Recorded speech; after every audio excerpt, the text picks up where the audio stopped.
With a potential return for Summerslam and more stories about Vince McMahon expected, this is Wrestling Hub. My name is John, and you're watching the Wrestling Report for July 17. Before we get into the rest of the video, make sure you subscribe to Wrestling Hub and turn on all notifications to stay up to date with everything in the world of pro wrestling. Also, don't forget to follow us on Instagram at Wrestling Hub Official and follow us on Twitter at Wrestling_Hub.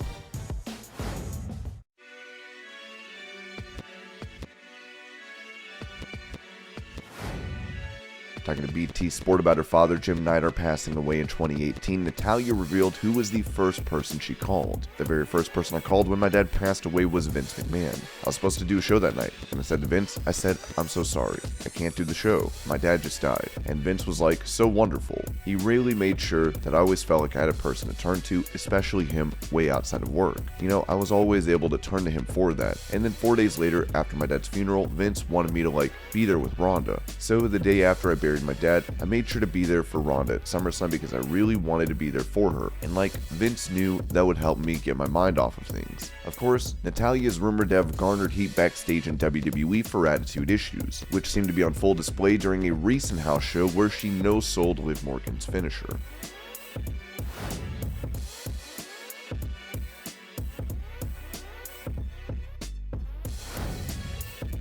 With AEW President Tony Khan having booked his promotion for 3 years, he spoke on Busted Open Radio about his mentality, saying, "We've done 145 episodes or so of Dynamite, and I believe this will be 50 episodes of Rampage. Fyter Fest on Friday for Rampage should be our 50th episode. In doing almost 200 episodes of those TV shows and all the other pay-per-views, I've learned countless lessons. And I think the biggest one, and I'm sure there may be other things I might be forgetting, as there are countless things we've learned along the way, but I think the biggest one is that you'll get to do these things once. In doing these TV shows, you only get one shot of doing these. You only go around once. YOLO, as they say. I always see people saying with AEW, you get to see dream matches on TV, and I try to make that the case. I try to put together dream matches and not miss the opportunities when they're there. But at the same time, I give people across the weeks of wrestling the chance to watch great pro wrestling on television. I think for so long, TBS and TNT were out of the wrestling business. It's something people really missed, watching wrestling on TBS and TNT. It's great to be able to bring them that every week. I think they give us a great opportunity not just here on Wednesdays, but also on Friday to connect with the fans. It's just right that there's wrestling on TBS and TNT. I'm just very cognizant of that, and I think the biggest thing I've learned is that we need to do is be special every week.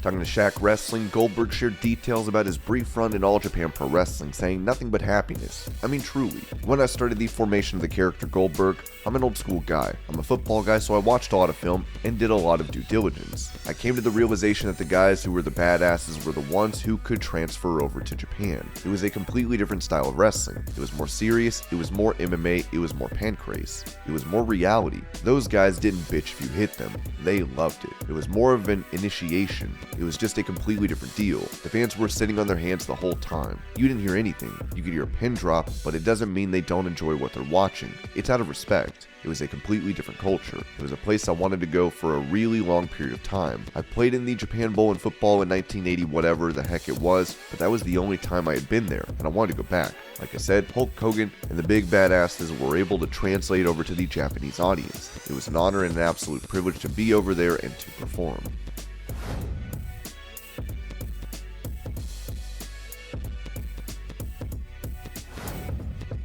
During that same interview, Goldberg touched on rumors of him sabotaging Bray Wyatt during their match at the Super Show in Saudi Arabia. Let's put it this way, I've never said anything that wasn't true in the wrestling business. I'm a talent and I do what the boss tells me to do. I flew to Saudi Arabia knowing I was going to lose. Then somehow it changed and the finish was different. It surely wasn't me, because it's an extremely selfish move to do. Number 2, truly, it wouldn't be about the business. It would be about myself. Number 3, who the hell am I as a part-time guy to come in and demand anything? Truly, I'm not. Vince gave me opportunities that maybe I didn't deserve in the past. I owe that man just just about everything. First and foremost, I've never said no to putting anybody over. Maybe back in WCW I didn't agree with putting Chris Jericho over or something like that, if I can remember correctly, because I didn't think it was time for the character Goldberg to be involved in any comedy. But not in a million years, in that Fiend situation in Saudi, would I have done that? No way in hell. I'd love to see Bray Wyatt face to face and make sure there's not 1% of his being that believes that I changed that match. That's the first time I've actually been able to defend myself in that situation.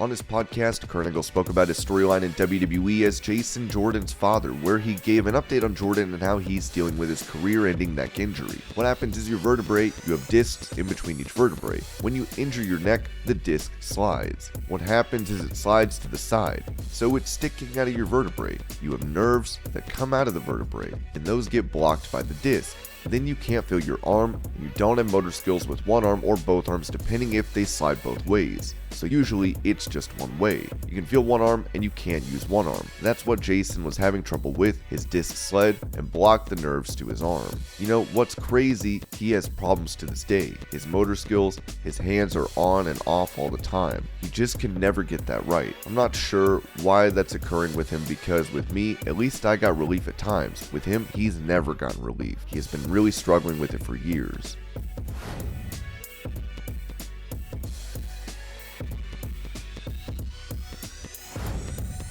According to Sean Ross Sapp, there are several female superstars that are not pleased with the way they are being presented in WWE. With it said that, we've seen more women featured on SmackDown in recent months, something many of women in the company have been pushing for quite a while. Fightful learned of several female talent that were frustrated with their utilization on the program, from the bottom of the card all the way to the top. However, we're told that several were waiting to see where the chips fell until they took it to higher-ups. Among those chips falling were the returns of Asuka and Lacey Evans, as well as Charlotte Flair taking time off. With none of them factoring into SmackDown for the foreseeable future at the time, we're told that Creative was able to implement more women into the program on a regular basis, starting with the May 13th episode of SmackDown. Since then, we've seen more integration of a wider variety of female performers, albeit with varying creative satisfaction.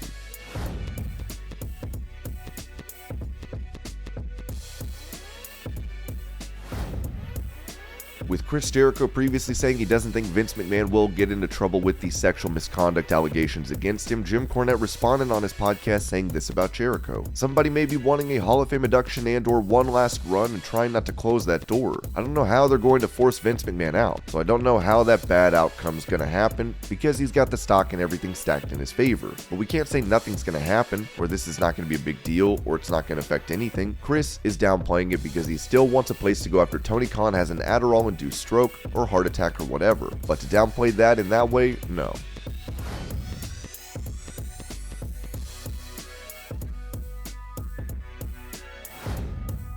With The Undertaker previously making comments about those in the WWE locker room not being as manly and playing video games more often, a viral photo of Stone Cold Steve Austin caused fans to take shots at the dead man. Well, here's Stone Cold playing Breath of the Wild for your Friday. This is a real WWE photo. Taker's gonna be pissed. "Steve, what's gotten into you? Don't you still care about guns and knives? Remember that time I tried to stab you to show you we were boys? Put that bitch-made Japanese fetish cartoon porn video game down and let's go haunting and get into a bar fight like real men." I love to see Undertaker talk shit to Steve about wrestlers today playing video games. Now let's see The Undertaker try to tell Steve video games are for pussies. I can hear Taker screaming from Texas. "Damn gosh darn video games, consarn it. Might be the coolest photo ever." Don't let Undertaker see it though.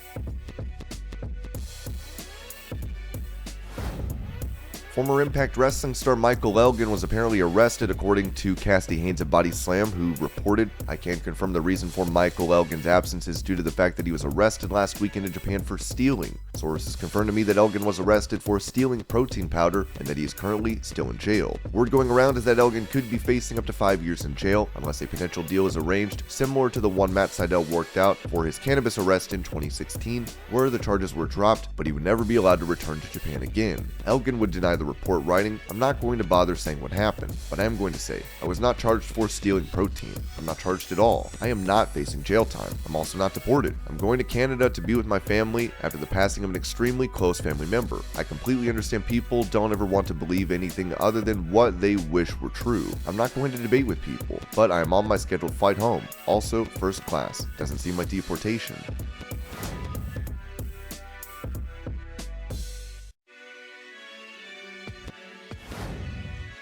When it comes to Bayley possibly making a return at the upcoming pay-per-view, it was reported that, for those who have asked about the status of Bayley and when she's slated to return to WWE programming, PWInsider.com has learned she is scheduled to be in Nashville for SummerSlam weekend. Bayley has been out of action since last summer after tearing her ACL while working in the WWE Performance Center to prepare for the company's return to live crowds in the post-Thunderdome era. Speaking of Bayley, she was recently spotted hanging out with Sasha Banks at a concert in Orlando.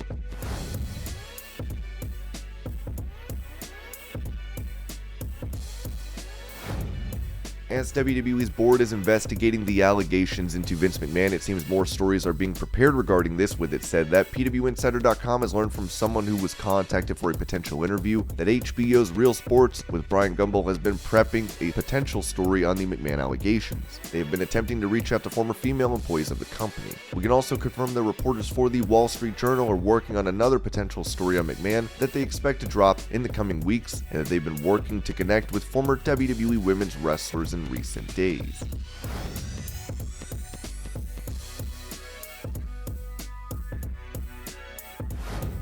With Santana expected to be out of action for nearly a year, Fightful has given an update about plans for his partner Ortiz in AEW. AEW sources indicated last week that Santana had sustained an ACL injury, which he told several people we spoke to. He was at an event in Puerto Rico this weekend to relinquish a title, and was seen on crutches. In addition, we're told that he let a few people there know that he not had surgery yet. None of this information has been confirmed by AEW, though we did reach out to both they and Santana. As of now, we're told there are no plans to stop using Ortiz that anyone in AEW has heard about. And this was your pro wrestling news update. I hope you're all having a great day. Thank you so much for watching, and I'll see you later.